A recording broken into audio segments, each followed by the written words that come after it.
일본은 왜 한국을 미워하는 건지 도대체 이해를 할 수가 없네. 여기 먼 나라 프랑스에서 일본으로 일과 여가를 즐기기 위해 온 한 프랑스 여성이 황당해하고 있는데요. 어떤 사연이 있을까요? 구독과 좋아요 눌러주시고 바로 시작하겠습니다. 안녕하세요. 제 이름은 아나이스라고 합니다. 32살이고 요리로 유명한 프랑스 르꼬르동블루 사립학교를 졸업했어요. 지금은 현재 한국에서 살고 있지만 몇 년 전까지만 해도 일본에서 5년 넘게 생활을 했어요. 일본에서 요리로 강사 일을 했는데요. 제가 어떻게 일본에서 요리 강사로 일하게 되었는지 궁금하시죠? 저는 어렸을 때부터 음식에 관심이 많았어요. 음식을 만들 때면 마음이 넉넉해지고 음식 만들 때 나오는 향을 정말 좋아했어요. 산타줄리아 해변에서 자라면서 가족들과 함께 여유를 즐겼죠. 매주 주말이면 가족과 함께 노트르담 해변에 머물면서 사랑하는 가족에게 요리 솜씨를 뽐내곤 했어요. 따뜻한 햇살과 파도 소리 그리고 가족을 위해 음식을 만드는 그 순간이 정말 행복했어요. 어느 봄날 아빠가 암 수술을 하셨어요. 그날 이후 기력이 많이 약해진 아빠를 위해 저의 요리는 건강식으로 바뀌면서 아빠의 건강에 큰 영향을 주었습니다. 그래서 그때부터 음식 자격증을 땄죠. 처음에는 그저 취미로 시작했는데 음식 만드는 일에 점점 빠져들었어요. 그동안 아빠의 건강 음식을 책임지느라 여유가 없었어요. 그래서인지 저는 일본에서 1년 동안 음식을 연구하며 일도 하면서 여유롭게 여행도 하자는 생각이 깊었죠. 하지만 지금에 와서 돌이켜보니 벌써 2년이 되어버렸네요. 일본의 음식에 완전히 빠져버린 거죠. 일본에 도착했을 때 저는 가슴이 뛰기 시작했어요. 깔끔한 음식점들과 요리사들 그리고 너무나 친절한 사람들이 낯설지 않고 모든 게 완벽했죠. 처음에는 중국에서 중식을 배우고자 일을 시작했습니다. 중국의 깊은 요리 전통과 다양한 조리법을 직접 체험하며 유명한 셰프들과 함께 일하면서 많은 것을 배우고 싶어졌습니다. 그 다음으로 향한 곳은 이탈리아였습니다. 이탈리아의 가정식부터 고급 요리까지 지역별 특색이 뚜렷한 요리를 배우며 신선한 재료와 단순하지만 깊이 있는 맛을 내는 방법을 익혔습니다. 나폴리에서 직접 익힌 정통 피자 만드는 법도 있었죠. 정말 여러 곳을 다니며 음식의 열정을 불태웠습니다. 일본에서 생활해보니 최근에 일본 내에서 한국인들에 대한 분위기가 좋아지지 않고 있었어요. 처음에는 그냥 작은 불만 정도인 줄 알았는데 점점 더 심각해지고 있었어요. 한국의 흑백 요리사가 전 세계적으로 큰 인기를 끌면서 일본 내에서 불만의 목소리가 높아지고 있었죠. 일부 상점에서는 한국인 출입금지 표지판까지 걸었어요. 특히 얼마 전에 있었던 일본 인플루언서의 한국 입국 거부 사건은 상황을 더욱더 어렵게 만들었어요. 그 인플루언서가 SNS에 올린 글이 일본 전체로 퍼지면서 한국에 대한 나쁜 감정들만 확산되었죠. 원래 일본이 먼저 비슷한 감성의 요리 콘텐츠를 시도했지만 한국이 그것을 더 세련되게 발전시켜 빼앗아갔다. 한국 요리가 일본식 요리와 유사한 방식으로 조리되지만 마치 완전히 새로운 문화인 것처럼 포장하고 있다는 식의 비판을 했습니다. 현재 벌어지고 있는 상황을 보며 저는 참 마음이 불편했어요. 제가 지금까지 만나온 한국인 관광객들은 말과 행동이 친절하고 예의 바른 분들이었습니다.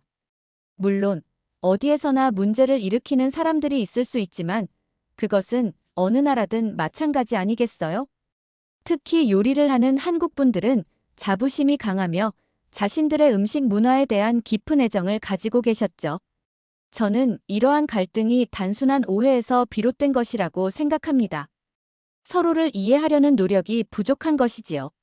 조금만 더 열린 마음으로 다가선다면 분명 더 나은 관계를 만들어갈 수 있는데 안타까운 마음만 들었죠. 일본에 온 지도 벌써 2년이 지났지만 여전히 매일이 새로운 경험의 연속입니다. 이곳의 아름다운 바다와 섬들, 그리고 독특한 문화와 상냥한 사람들은 모든 것이 저를 강하게 끌어당기고 있습니다. 가끔은 고향이 그리울 때도 있습니다. 산타줄리아의 해변 그리고 사랑하는 가족과 친구들이 떠오를 때면 마음 한구석이 아련해지곤 합니다. 하지만 지금 이 순간 저는 제가 있어야 할 곳에 있다고 확신합니다. 고향에서 아빠가 제 요리로 건강을 되찾았듯이 이곳에서도 저는 배워야 할 것들이 있습니다. 일본의 정갈한 초밥과 함께한 순간들이 자리하고 있었습니다. 그날 아침도 평소와 다를 바 없었습니다. 따뜻한 국물과 정성스러운 한 끼로 어려운 일본 주민들을 돕는 것이 제 일상이었죠. 그런데 그날따라 작은 실수를 하고 말았습니다. 중요한 요리 재료를 깜빡한 채 준비하다가 부랴부랴 챙기러 잠시 자리를 비운 것이었습니다. 그리고 그 짧은 순간 예상치 못한 일이 벌어졌습니다. 멀리서 들려오는 이상한 소리. 처음엔 무심코 넘겼지만 점점 거칠어지는 숨소리에 저는 직감했습니다. 누군가가 음식이 걸려 숨을 쉬지 못하고 있다는 것을요. 순간 주방의 공기가 얼어붙은 듯 했습니다. 어떻게 해야 하지? 저는 요리사였습니다. 하지만 이 순간 아무것도 할 수 없는 무력한 존재일 뿐이었습니다. 손발이 굳어버린 채로 그저 멍하니 바라볼 수밖에 없었죠. 그러던 그때 번개처럼 한 남자가 뛰쳐나왔습니다. 그는 단 한순간의 망설임도 없이 질식한 사람에게 다가가 빠르고 정확한 동작으로 등을 세게 두드렸죠. 한 번, 두 번, 세 번 그리고 마침내 막혀있던 음식이 튕겨 나오듯 뱉어졌습니다. 질식하던 사람은 크게 숨을 몰아쉬며 안도의 기색을 보였습니다. 그 순간 주방 안에 있던 모든 사람들이 숨을 돌리며 박수를 터뜨렸습니다. 마치 한편의 드라마 같은 장면이었죠. 하지만 저는 그 박수 소리를 들으며 묘한 감정에 휩싸였습니다. 나는 왜 망설였을까? 생명을 다루는 요리를 하는 사람이지만 정작 누군가의 목숨이 위험한 순간 아무런 도움도 주지 못했죠. 부끄러웠습니다. 하지만 동시에 깨달았죠. 다시는 이런 순간을 맞이하더라도 주저하지 않겠다고 생각했어요. 그날 이후로 저는 요리를 넘어 응급처치법을 배우기 시작했습니다. 아빠를 떠올리며 결심했습니다. 앞으로는 단순히 배를 채우는 요리사가 아닌 누군가의 삶을 지키는 요리사가 되기로요. 그날 아침, 평범한 하루가 될 뻔한 시간은 제 인생의 가장 큰 전환점이 되었죠. 주방에서 묵묵히 음식만 만들던 저는 도움을 주던 그분을 바라보며 왠지 모르게 깊은 인상을 받았죠. 사람들이 건네는 감사 인사에도 그는 그저 조용히 미소 지으며 겸손하게 응대했지요. 강렬하면서도 따뜻한 눈빛이 인상적이었습니다. 저도 모르게 조심스레 여쭈었습니다. 혹시 한국 분이신가요? 그분은 살짝 미소 지으며 고개를 끄덕였습니다. 그 순간 저는 한눈에 마음을 빼앗기고 말았습니다. 일본에서의 삶이 어느덧 2년차에 접어들 무렵 세찬 씨를 만난 거죠. 그는 한국에서 유명한 대형 음식점을 그만두고 새로운 도전을 위해 일본으로 왔다고 했습니다. 저처럼 일본 생활에 익숙해질 무렵이라 그런지 서로 공감대가 많았습니다. 처음 만났을 때 그는 유창한 영어와 능숙한 일본어를 구사했습니다. 덕분에 저는 그의 다재다능함에 감탄할 수밖에 없었습니다. 우리의 첫 만남은 도쿄의 한 작은 라멘 가게에서였죠. 퇴근 후 허기진 배를 채우기 위해 찾은 곳에서 라멘을 먹으러 갔죠. 처음엔 서로 아무 말도 하지 않았습니다. 하지만 주방장이 라멘 국물을 만드는 방식을 두고 조용히 감탄하던 세찬 씨의 말을 듣고 저도 모르게 반응하고 말았습니다. 이 국물, 사골을 오래 끓여낸 것 같은데요? 그의 말에 저는 놀라며 고개를 끄덕였습니다. 그러게요, 감칠맛이 깊어요. 조미료 없이 이 정도의 맛을 내다니 상당히 연구한 듯 하네요. 세찬 씨와 저는 음식에 대한 이야기를 나누면서 금방 친해졌습니다. 그는 한국에서 요리를 전공했고 몇 년간 큰 음식점에서 일하며 다양한 경험을 쌓았다고 했습니다. 하지만 틀에 박힌 요리가 아닌 새로운 도전을 하고 싶어 일본으로 오게 되었죠. 저도 비슷한 이유로 일본에 왔기에 우리의 대화는 자연스럽게 이어졌습니다. 그 후로 우리는 자주 만나게 되었습니다. 도쿄 곳곳의 맛집을 탐방하며 음식에 대한 이야기를 나누었고 가끔은 직접 요리를 만들어 서로 평가하기도 했습니다. 그의 요리 철학과 정성 어린 태도를 보며 저는 점점 더 그에게 끌렸습니다. 어느 날 그는 자신의 자취방으로 저를 초대했습니다.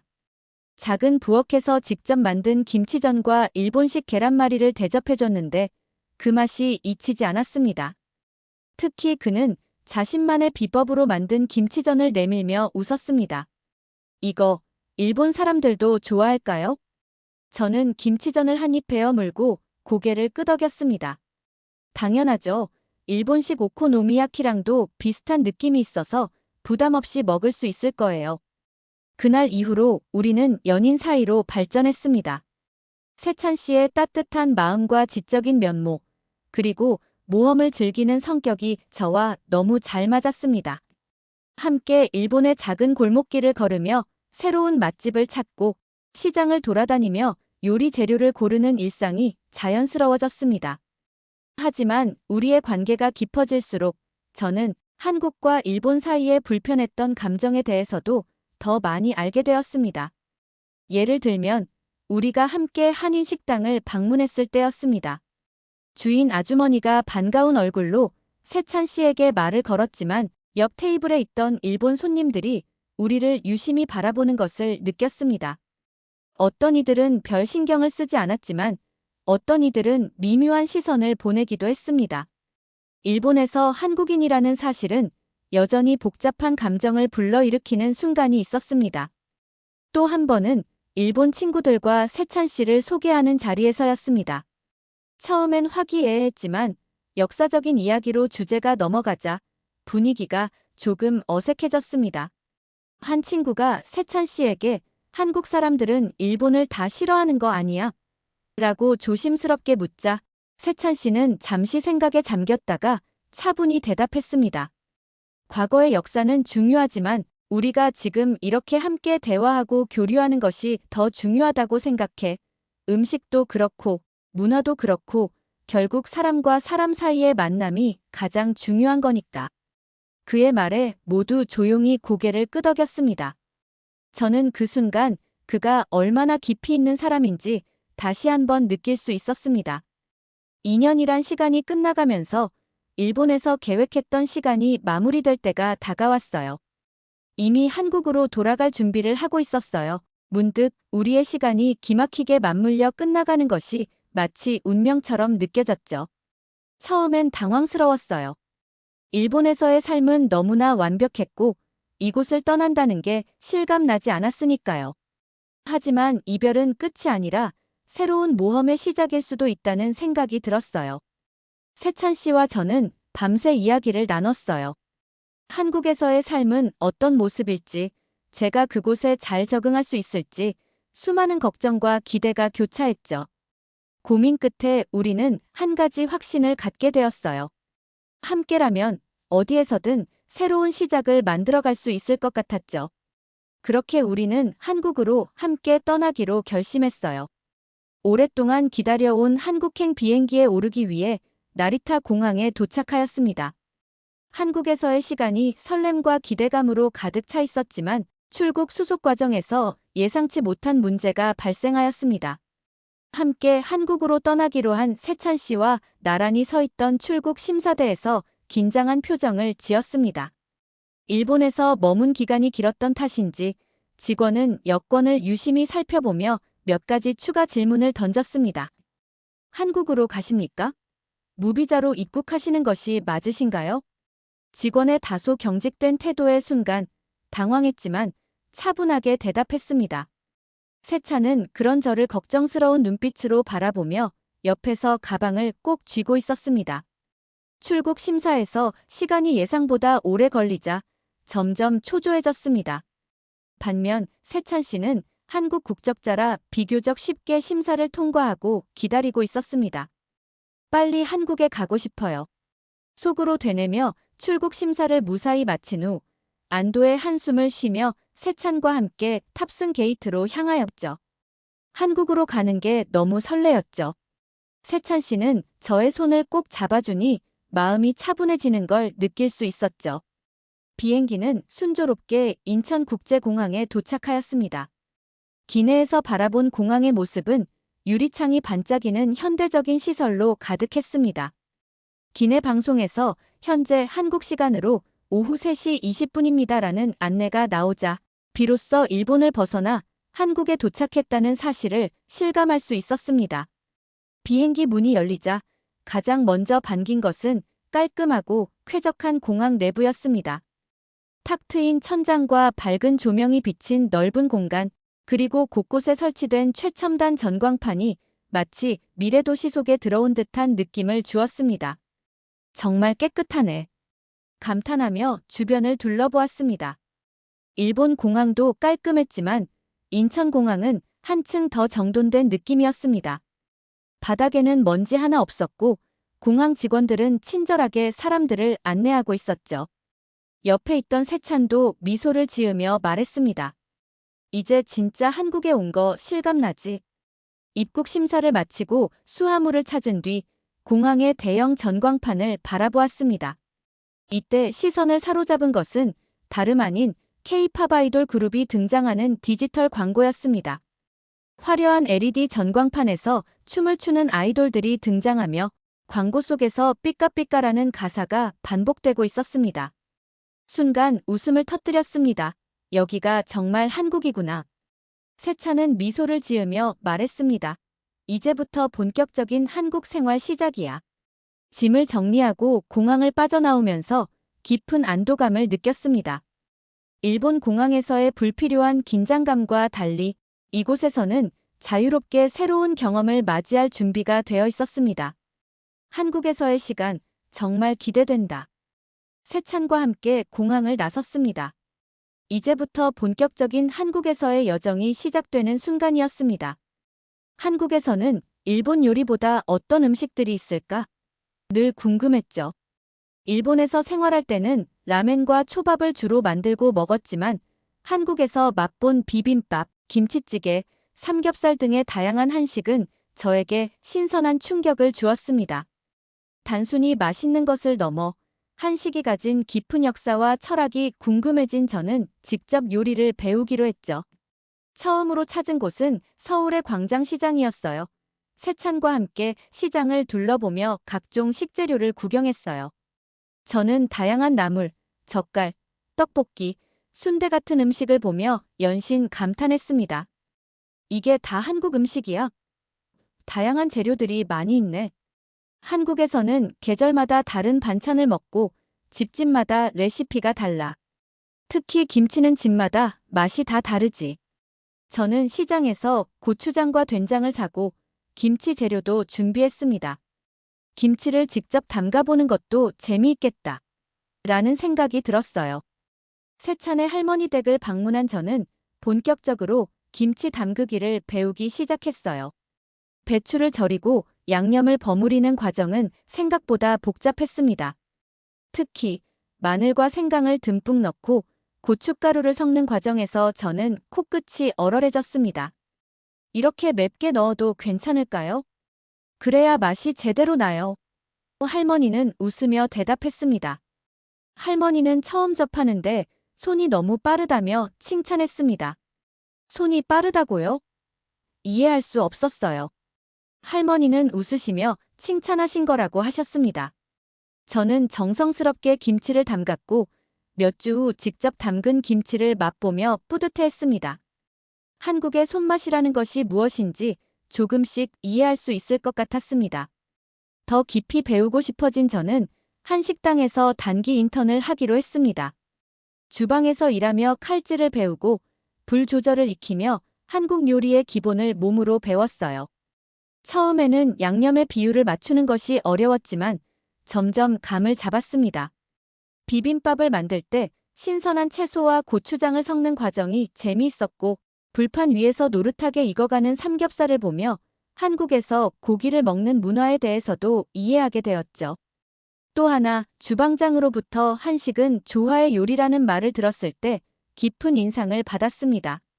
신맛, 단맛, 짠맛, 매운맛이 균형을 이루는 게 중요해. 그리고 음식을 만들 때 손님을 생각하며 정성을 담아야 합니다.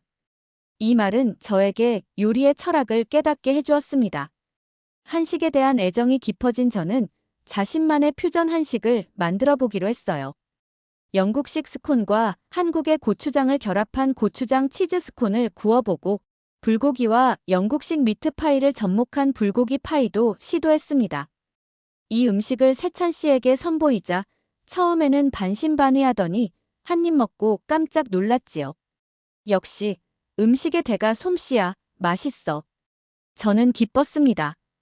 한국에서 배운 요리를 자신만의 방식으로 재해석하는 과정이 너무 재미있었고 앞으로도 한식을 더 깊이 배우고 싶다는 열정이 생겨났습니다. 세찬 씨의 권유로 결국 한식연구소에서 주최하는 외국인 대상 한식 요리 대회에 참가하기로 했습니다. 오랜 기간 일본에 머물며 느끼지 못한 강한 벅찬감이 느껴졌어요.